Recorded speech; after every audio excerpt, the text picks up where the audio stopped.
السلام علیکم۔ Blind resource foundation Pakistan کی پیشکش الصفا آڈیو لائبریری میں خوش آمدید۔ پیش خدمت ہے نوٹس برائے نہم اور دہم کراچی بورڈ، جسے آپ کی خدمت میں الصفا آڈیو لائبریری کی جانب سے ریکارڈ کیا جا رہا ہے۔ مزید نوٹس اور کتب کے لیے ہمارے یوٹیوب چینل الصفا آڈیو لائبریری کو سبسکرائب کریں یا وزٹ کریں ہماری ویب سائٹ www.brfpakistan.org۔ ہمارا رابطہ نمبر ہے 0300-111-2737۔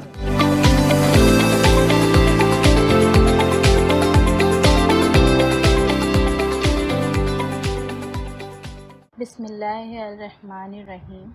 السلام علیکم۔ اردو لازمی برائے سال اول نہم اور دہم۔ سبق نمبر 8۔ سیانہ بادشاہ۔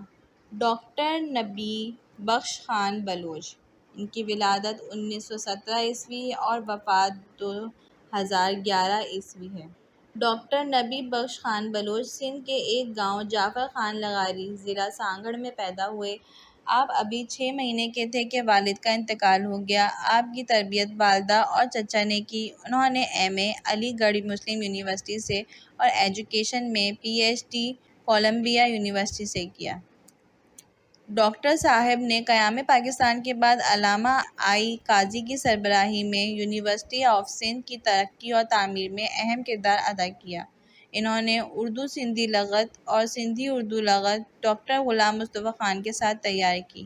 انہوں نے شاہ عبداللطیف بھٹائی پر تحقیق کی، مجلے سندھی موسیقی، سندھی ادب کی تاریخ اور لوک ادب پر کتابیں لکھی۔ وہ نہ صرف سندھی بلکہ انگریزی، عربی، فارسی، سرائیکی اور اردو کے بھی ماہر تھے۔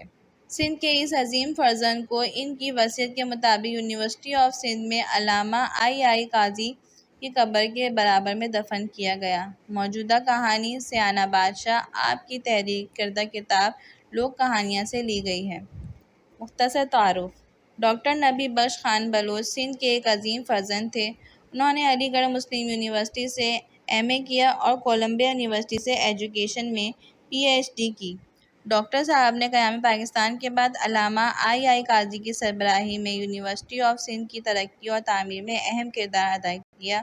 ڈاکٹر غلام مصطفیٰ خان کے ساتھ مل کر اردو سندھی لغت اور سندھی اردو لغت تیار کی، کئی تحقیقی کتابیں اور مجلے بھی لکھے۔ مرکزی خیال۔ سیانہ بادشاہ ڈاکٹر نبی بخش خان بلوچ کی کتاب لوک کہانیاں میں سے ایک کہانی ہے، جس کا ترجمہ ڈاکٹر سعدیہ نسیم آرا سرتاج نے کیا۔ ان کا مرکزی خیال ایک ساہوکار اور اس کی 4 بیٹیوں کے گرد گھومتا ہے۔ ساہوکار مرتے وقت اپنی دولت کو انصاف سے تقسیم کر کے اپنے 4 بیٹوں میں تقسیم کر دیتا ہے تاکہ وہ اس کے مرنے کے بعد دولت کے لیے جھگڑا نہ کریں۔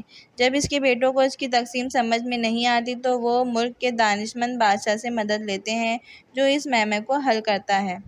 خلاصہ: ایک ساہوکار کے پاس بہت دولت تھی۔ اس کے 4 بیٹے تھے۔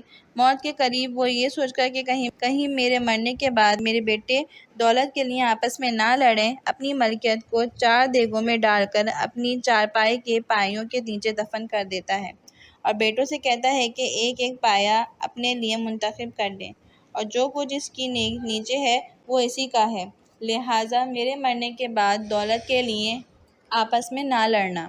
اس کے بیٹے بخوشی قراندازی کر کے اپنا اپنا پایا مقرر کر لیتے ہیں۔ ساہوکار کے مرنے کے بعد چاروں بیٹے پایوں کے نیچے زمین کھودتے ہیں تو 4 دیگیں نکلتی ہیں۔ ایک دیگ میں ہیرے جواہرات، دوسری دیگ میں سونا، تیسری دیگ میں مٹھی بھر مٹی اور چوتھی دیگ میں چند ہڈیاں نکلتی ہیں۔ جن بیٹوں کی دیگوں میں سے ہیرے جواہرات اور سونا نکلتا ہے وہ بیٹے تو خوش ہوتے ہیں، مگر جن کی دیگوں میں سے مٹی اور ہڈیاں نکلتی ہیں وہ جھگڑا کرتے ہیں۔ معتبر لوگ انہیں مشورہ دیتے ہیں کہ اس میں کوئی راز ہے، تم لوگ کسی دانا شخص سے انصاف کراؤ۔ وہ چاروں اس معاملے کو ملک کے بادشاہ کے پاس لے جاتے ہیں، جو سوچ کر اس معمے کو حل کر دیتا ہے۔ بادشاہ کہتا ہے کہ جن بیٹوں کو ہیرے جواہرات اور سونا ملا ہے وہ اسی کے مالک ہیں، اور جس کے حصے میں مٹی آئی ہے وہ باپ کی زمینوں کا مالک ہے، اور جس کے بیٹے کو ہڈیاں ملی ہیں وہ مال مویشی کا مالک ہے۔ اس فیصلے سے چاروں بھائی خوش ہوئے اور مل جل کر محبت سے رہنے لگے۔ فرہنگ، الفاظ معنی۔ الفاظ نمبر 1، محال، معنی مشکل یعنی دشوار۔ الفاظ نمبر 2، سکرات یعنی موت کی سختی۔ الفاظ نمبر 3، ساہوکار یعنی مہاجن، سود پر قرضہ دینے والا۔ الفاظ نمبر 4، دانا یعنی عقل مند، سیانا۔ الفاظ نمبر 5، گتھی یعنی میمہ یا پیچیدہ بات۔ الفاظ نمبر 6، کھاٹ یعنی چارپائی۔ الفاظ نمبر 7، روبرو یعنی سامنے، موجودگی میں۔ الفاظ نمبر 8، تکرار یعنی زبانی لڑائی۔ الفاظ نمبر 2، بھید یعنی راز۔ الفاظ نمبر 10، چوپائے یعنی مال مویشی۔ کثیر الانتخابی سوالات۔ نصاب میں شامل سبق سیانہ بادشاہ کے مصنف ہیں: الف، مرزا ادیب، ب، مرزا فرحت اللہ بیگ، جیم، ڈاکٹر نبیہ بخش خان بلوچ، دال، حکیم محمد سعید۔ جواب ہے جیم، doctor Nabiha Bakhsh Khan Baloch. Number 2، doctor Nabiha Bakhsh Khan Baloch نصاب میں شامل اس سبق کے مصنف ہیں: الف، بوڑھی کاکی، ب، نام دیو مالی، جیم، شہید، دال، سیانہ بادشاہ۔ جواب ہے دال، سیانہ بادشاہ۔ نمبر 3، نصاب میں شامل سبق سیانہ بادشاہ ماخوذ ہے: الف، میرات العروض، ب، مضامین سر سید، جیم، لوک کہانیاں، دال، مٹی کا دیا۔ جواب ہے جیم، لوک کہانیاں۔ نمبر 4، نصاب میں شامل سبق سیانہ بادشاہ لوک کہانیاں کے اس حصے سے ماخوذ ہے: الف، حصہ اول، ب، حصہ دوم، جیم، حصہ سوم، دال، حصہ چہارم۔ جواب ہے الف، حصہ اول۔ نمبر 5، لوک کہانیاں حصہ اول سے ماخوذ یہ سبق نصابی کتاب میں شامل ہے: الف، بوڑھی کاکی، ب، نام دیو مالی، جیم، اونہا، دال، سیانہ بادشاہ۔ جواب ہے دال، سیانہ بادشاہ۔ 6، لوک کہانیاں ان کی تصنیف ہیں: الف، منشی پریم چند، ب، ڈاکٹر نبیہ بخش خان بلوچ، جیم، مرزا ادیب، دال، مولانا محمد حسین آزاد۔ جواب ہے ب، ڈاکٹر نبیہ بخش خان بلوچ۔ نمبر 7، انہوں نے علامہ قاضی کی سربراہی میں یونیورسٹی آف سندھ کی تعمیر اور ترقی میں اہم کردار ادا کیا: الف، ڈاکٹر نبیہ بخش خان بلوچ، ب، ڈاکٹر غلام مصطفیٰ خان، جیم، علامہ محمد اقبال، دال، مولانا شبلی نعمانی۔ جواب ہے الف، ڈاکٹر نبیہ بخش خان بلوچ۔ نمبر 8، آپ اردو سندھی لغت اور سندھی اردو لغت کی تیاری میں معاون رہے: الف، حکیم محمد سعید، ب، ڈاکٹر نبیہ بخش بلوچ، جیم، مرزا ادیب، دال، قدرت اللہ شہاب۔ جواب ہے ب، ڈاکٹر نبیہ بخش بلوچ۔ نمبر 9، انہوں نے شاہ عبداللطیف بٹائی پر تحقیق مجلے لکھے: الف، قدرت اللہ شہاب، ب، مولوی عبدالحق، جیم، ڈاکٹر نبیہ بخش خان بلوچ، دال، حکیم محمد سعید۔ جواب ہے جیم، ڈاکٹر نبیہ بخش خان بلوچ۔ نصابی کتاب کی مختصر انتخابی سوالات۔ نمبر 10، ایک ساہوکار کے بیٹے تھے: الف، 3، ب، 4، جیم، 5، دال، 6۔ جواب ہے ب، 4۔ نمبر 11، 4 دیگیں پائیوں کے نیچے دفن ہیں: الف، پلنگ کے، ب، چارپائی کے، جیم، کرسی کے، اور دال، میز کے۔ جواب ہے ب، چارپائی کے۔ ہر ایک نے کر کے اپنا اپنا پایہ مقرر کر لیا: الف، اتحاد کر کے، ب، جھگڑا کر کے، جیم، قرآن دازی کر کے، اور دال، یکجہتی کر کے۔ جواب ہے جیم، قرآن دازی کر کے۔ نمبر 13، ایک میں صرف مٹھی بھر پڑی ہے: الف، ریت، ب، دال، جیم، مٹی، دال، گندم۔ جواب ہے جیم، مٹی۔ جملوں کی تشریح کریں۔ جملہ نمبر 1، اس مٹی اور ہڈیوں کا ہم کیا کریں گے؟ ہم اصل ملکیت سے ضرور حصہ لیں گے۔ حوالہ سبق: یہ نثر پارہ ہماری نصابی کتاب میں شامل سبق سیانہ بادشاہ سے لیا گیا ہے، جس کے مصنف ڈاکٹر نبیہ بخش خان بلوچ ہیں۔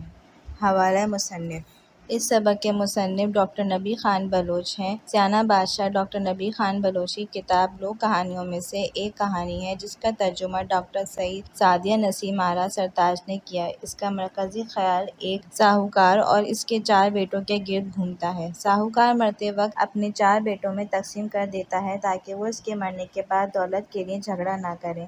جب اس کے بیٹوں کو اس کی تقسیم سمجھ میں نہیں آتی تو ملک کے دانشمند بادشاہ سے مدد لیتے ہیں جو اس معمہ کو حل کرتا ہے۔ جملہ نمبر 1 کی تشریح۔ سیانہ بادشاہ میں ڈاکٹر نبی بخش خان بلوچ کا تحریر کردہ یہ جملہ انسان کی نفسیات کی ترجمانی کرتا ہے۔ زوراور زمین اکثر بھائیوں کے درمیان وجہ نزاع بنتی ہے۔ یہاں اس کہانی میں بھی ایسا ہی ہو رہا ہے۔ ایک ساہوکار مرنے سے پہلے اولاد میں جھگڑے سے بچنے کے لیے اپنی ملکیت کو 4 دیگوں میں ڈال کر دفن کر دیتا ہے۔ ساہوکار کے مرنے کے بعد جب وہ پایوں کے نیچے زمین کھودتے ہیں تو ایک دیگ میں ہیرے جواہرات، دوسری دیگ میں سونا، تیسری دیگ میں مٹھی بھر مٹی اور چوتھی دیگ میں چند ہڈیاں نکلتی ہیں۔ جن کی دیگوں میں ہیرے جواہرات اور سونا نکلتا ہے وہ بیٹے تو خوش ہوتے ہیں مگر جن کی دیگوں میں مٹی اور ہڈیاں نکلتی ہیں وہ جھگڑا کرتے ہیں۔ اس جملے میں اسی تکرار کا اہم نکتہ بیان ہوا ہے۔ ہم اصل ملکیت سے ضرور حصہ لیں گے، یعنی یہ ایک طرح کی دھمکی ہو گئی۔ چند لمحوں پہلے بھائیوں میں جو محبت تھی وہ چلی گئی اور مال کی محبت درمیان میں آ گئی۔ نثر پاروں کی تشریح۔ نثر پارہ 1۔ بیٹا، دھن دولت ایسی شے ہے، یہاں سے لے کے ان کے نیچے جو بھی گڑا ہوا ہو کھود کر نکال لینا۔ حوالہ سبق۔ یہ نثر پارہ ہماری نصابی کتاب میں شامل سبق سیانہ بادشاہ سے لیا گیا ہے جس کے مصنف ڈاکٹر نبی بخش خان بلوچ ہیں۔ حوالہ مصنف۔ اس نثر پارے کے مصنف ڈاکٹر نبی خان بلوچ ہیں جو سندھ کے ایک عظیم فرزند ہیں۔ انہوں نے علی گڑھ مسلم یونیورسٹی سے ایم اے کیا اور کولمبیا یونیورسٹی سے ایجوکیشن میں پی ایچ ڈی کی۔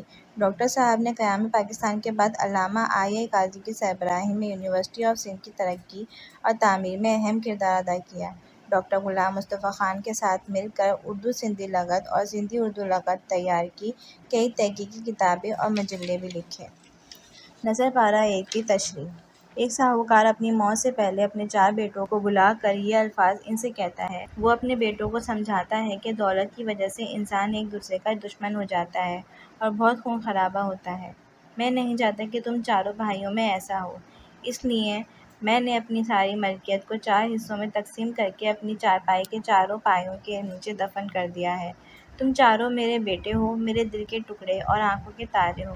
میں نے اپنی ملکیت کا کوئی حصہ چھوٹا بڑا نہیں کیا۔ میں چاہتا ہوں کہ تم میرے سامنے اپنا اپنا پایا منتخب کر لو اور اس پائے کے نیچے جو دبا ہو وہ نکال لینا، وہ اسی کا ہوگا۔ اسی پر راضی رہنا اور آپس میں جھگڑا مت کرنا اور پیار و محبت سے رہنا۔ اس فن پارے میں اولاد کے لیے ایک باپ کی محبت کی عکاسی کی گئی ہے جو اپنی موت کے بعد بیٹوں کی بہبود کے لیے فکر مند ہے اور مرنے سے قبل ہی بیٹوں کو نصیحت کر رہا ہے۔ نثر پارہ نمبر 2۔ آخر ان کی تکرار بڑھنے لگی، یہاں سے لے کے اور کسی دانا شخص کو تلاش کرنے لگے۔ حوالہ سبق۔ یہ نثر پارہ ہماری نصابی کتاب میں شامل سبق سیانہ بادشاہ سے لیا گیا ہے جس کے مصنف ڈاکٹر نبی بخش خان بلوچ ہیں۔ حوالہ مصنف۔ ڈاکٹر نبی بخش خان بلوچ سندھ کے ایک عظیم فرزند تھے۔ انہوں نے علی گڑھ مسلم یونیورسٹی سے ایم اے کیا اور کولمبیا یونیورسٹی سے ایجوکیشن میں پی ایچ ڈی کی۔ ڈاکٹر صاحب نے قیام پاکستان کے بعد علامہ آئی قاضی کی سربراہی میں یونیورسٹی آف سندھ کی ترقی اور تعمیر میں اہم کردار ادا کیا۔ ڈاکٹر غلام مصطفیٰ خان کے ساتھ مل کر اردو سندھی لغت اور سندھی اردو لغت تیار کی، کئی تحقیقی کتابیں اور مجلے بھی لکھے۔ نثر پارہ 2 کی تشریح۔ موت کے قریب ایک ساہوکار یہ سوچ کر میرے مرنے کے بعد میرے بیٹے دولت کے لیے آپس میں نہ لڑیں، اپنی ملکیت کو 4 دیگوں میں ڈال کر اپنی چارپائی کے پایوں کے نیچے دفن کر دیتا ہے اور بیٹوں سے کہتا ہے کہ ایک ایک پایا اپنے لیے منتخب کر لیں اور جو کچھ اس کے نیچے ہے وہ اس کا ہے۔ میرے مرنے کے بعد دولت کے لیے آپس میں نہ لڑنا۔ اس کے بیٹے بخوشی غرضہ قراردادی کر کے اپنا اپنا پایا مقرر کر لیتے ہیں۔ ساہوکار کے مرنے کے بعد جب وہ پایوں کے نیچے زمین کھودتے ہیں تو ایک دیگ میں ہیرے جواہرات، دوسری دیگ میں سونا، تیسری دیگ میں مٹھی بھر مٹی اور چوتھی دیگ میں چند ہڈیاں نکلتی ہیں۔ جن کی دیگوں میں ہیرے جواہرات اور سونا نکلتا ہے وہ بیٹے تو خوش ہوتے ہیں مگر جن کی دیگوں میں مٹی اور ہڈیاں نکلتی ہیں وہ جھگڑا کرتے ہیں۔